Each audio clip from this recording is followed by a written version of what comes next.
Bismillahirrahmanirrahim. Assalamualaikum, salam sejahtera. Hai semua. Pertama kali saya nak ucapkan selamat datang kepada mereka yang baru melihat video saya ini.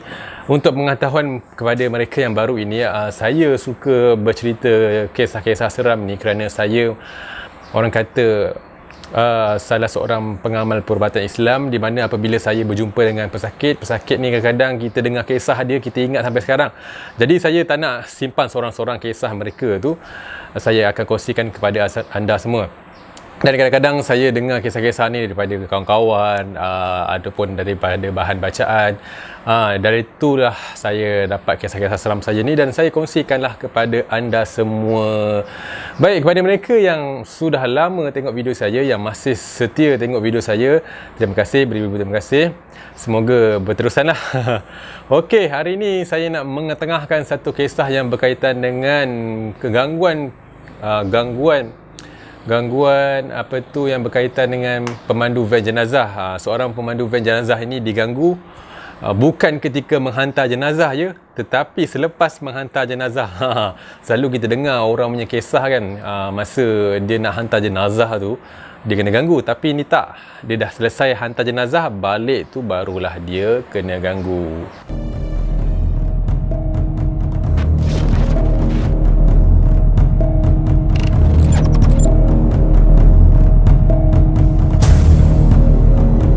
Sebelum saya meneruskan kisah saya nak berikan satu cadangan. Kalau anda mahu lebih feel lagi untuk melayan cerita-cerita hantu, bagi mereka yang suka melayan cerita hantu ni, lagi feel kalau mereka layan sebelum tidur. Anda layan sebelum tidur, dia akan rasa feel, dia akan rasa macam shock lah kalau kita layan sebelum tidur ni. Tapi bagi mereka yang bertahap sederhana dan berani, yang tahap penakut tu saya tak sarankan lah. Boleh layan di siang hari.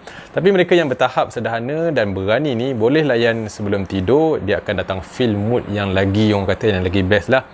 Kalau yang mereka jenis penakut tu saya tak sarankan. Takut-takut nanti terbawa-bawa pula dalam kehidupan harian. Nak pergi tandas takut, nak orang kata nak duduk rumah seorang-seorang takut, nak pergi dapur pun takut. Jadi tak payahlah. Suka tengok cerita hantu, suka layan cerita hantu, tapi penakut tak payah layan malam hari. Okey, baik. Itu adalah saranan saya lah. Okey. Dan terpulanglah, anda nak layan bila-bila pun is okey. Okey, jom kita teruskan kisahnya tentang pemandu van jenazah yang diganggu. Baik, kisahnya begini. Berlaku pada seorang pemandu van jenazah yang diberi nama sebagai Khairul Arifin, tapi orang panggil dia Epin. Arifin, orang panggil dia Epin. Dia ni pemandu van jenazah di Pejabat Agama di Johor Bahru. Okey, kisahnya ada dua. Baik, sebelum tu kisahnya ada dua. Satu kisah pendek, satu kisah panjang. Saya akan mengisahkan kisahnya pendek dahulu sebab kedua-dua kisah ni ada berkaitan.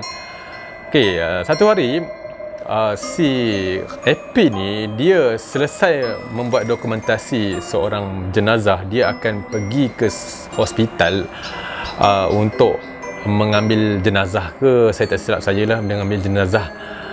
Okey, selepas dia mengambil jenazah, bukan selepas mengambil, sampai di hospital. Okey, baik. Ada satu staf dari bilik pengurusan jenazah ni, dia pergi tegur Epin. Dia kata, Epin, abang, kenapa bau van jenazah abang ni bau busuk?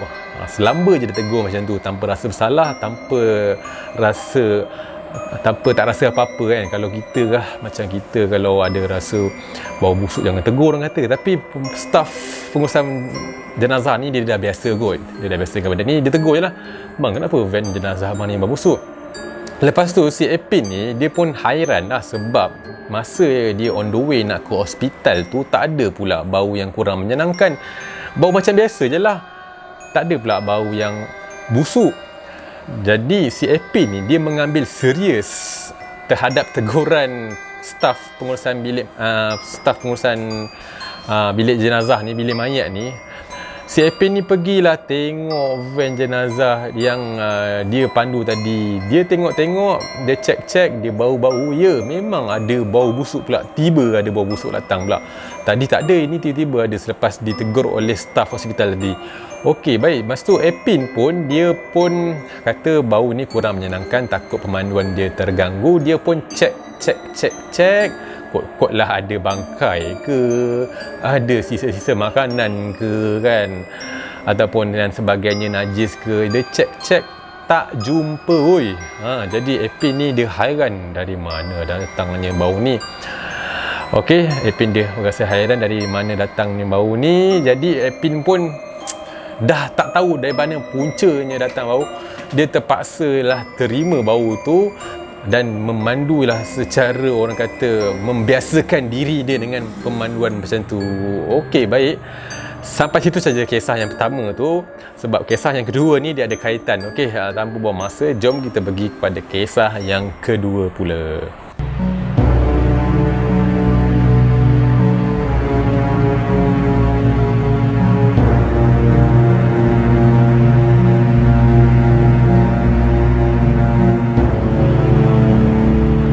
Kisah kedua berlaku pada 4 tahun yang lepas, 2 September 2018, jam 2.30 pagi. Si Arifin ni dia mendapat tugasan menghantar jenazah di Kelantan, Felda Tenggara 1, agak jauh jugalah. Masa proses menghantar jenazah tu, tak ada apa-apa gangguan berlaku, alhamdulillah.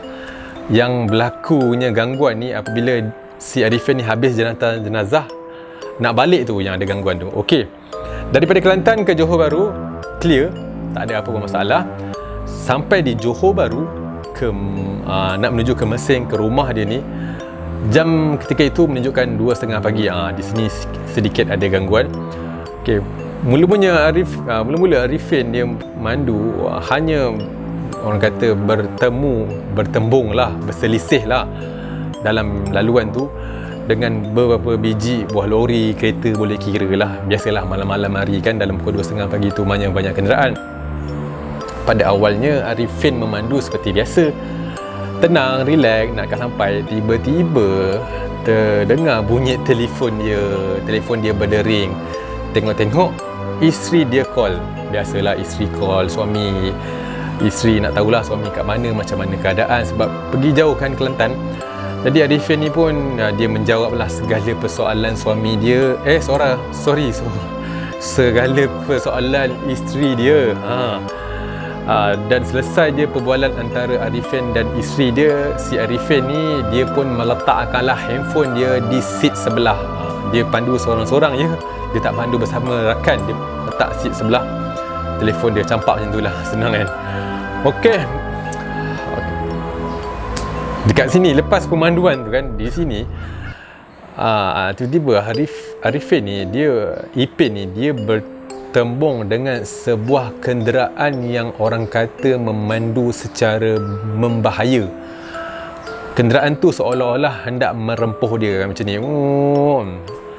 Dengan orang panggil high beam, lampu tingginya. Jadi si Arifin ni, si Ipin ni, dia macam tak kenal pastilah kenderaan tu sama ada van ke, kereta ke, jenis apa ke.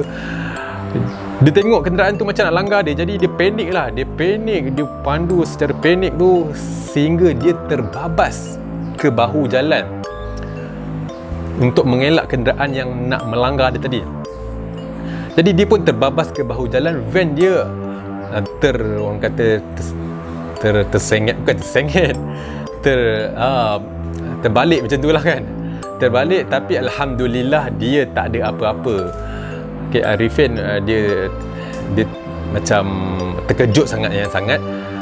Alhamdulillah dia tak ada apa-apa. Dia tengok keadaan diri dia cedera sikit je.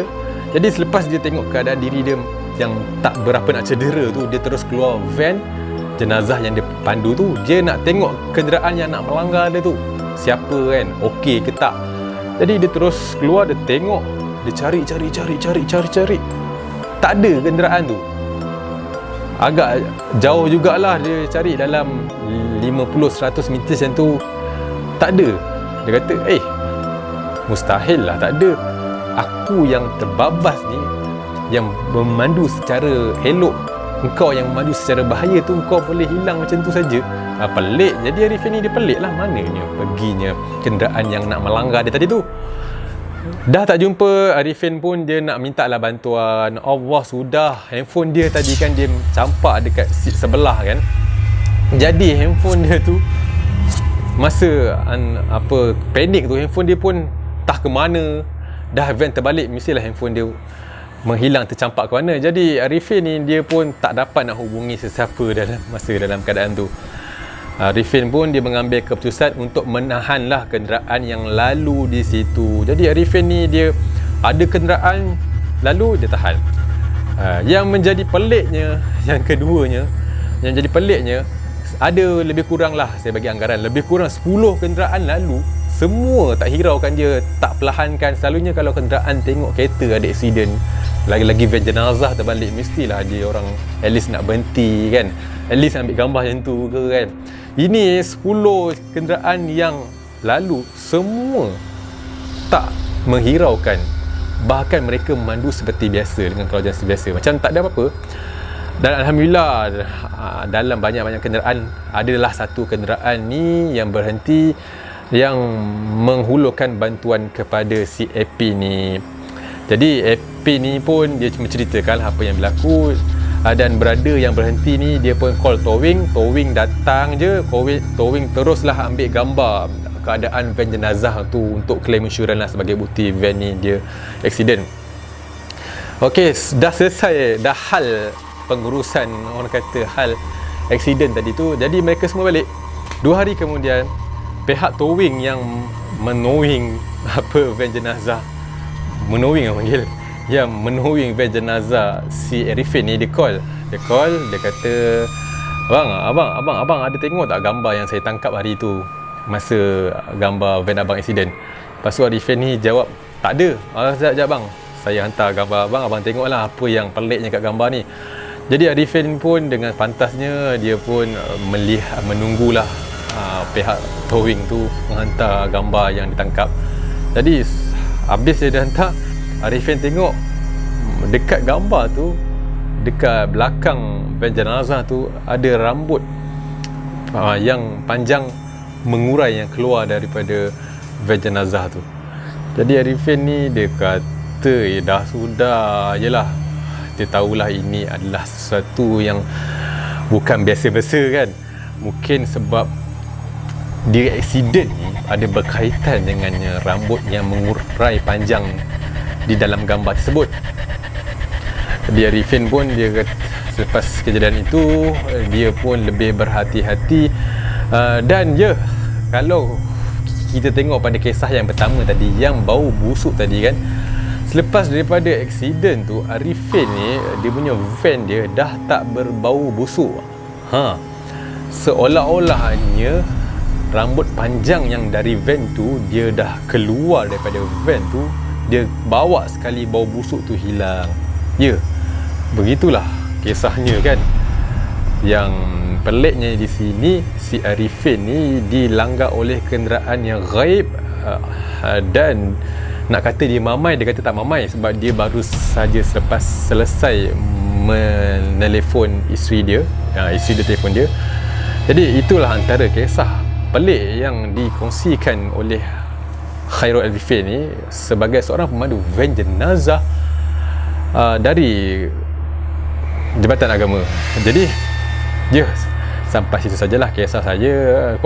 Kalau korang ada kisah yang menarik lagi untuk dikongsikan dengan saya, bolehlah DM di Instagram, link ada di bawah, ataupun share saja dekat komen. Nanti saya akan ceritakan kisah anda kepada anda semua balik untuk didengari bersama-sama. Terima kasih tengok video saya sampai habis. Kita jumpa lagi pada video akan datang. Semoga anda semua sihat sentiasa.